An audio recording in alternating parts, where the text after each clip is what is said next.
شروع اللہ کا نام لے کر جو بڑا مہربان نہایت رحم والا ہے۔ الف لام میم، یہ کتاب یعنی قرآن مجید، اس میں کچھ شک نہیں کہ اللہ کا کلام ہے، پرہیزگاروں کے لیے رہنما ہے جو غیب پر ایمان لاتے اور آداب کے ساتھ نماز پڑھتے اور جو کچھ ہم نے ان کو عطا فرمایا ہے اس میں سے خرچ کرتے ہیں، اور جو کتاب اے پیغمبر تم پر نازل ہوئی اور جو کتابیں تم سے پہلے پیغمبروں پر نازل ہوئیں سب پر ایمان لاتے اور آخرت کا یقین رکھتے ہیں۔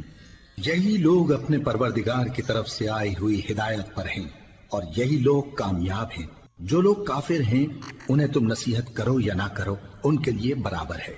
وہ ایمان نہیں لانے کے۔ اللہ نے ان کے دلوں اور کانوں پر مہر لگا رکھی ہے اور ان کی آنکھوں پر پردہ پڑا ہوا ہے اور ان کے لیے بڑا عذاب تیار ہے۔ اور بعض لوگ ایسے ہیں جو کہتے ہیں کہ ہم اللہ پر اور روز آخر پر ایمان رکھتے ہیں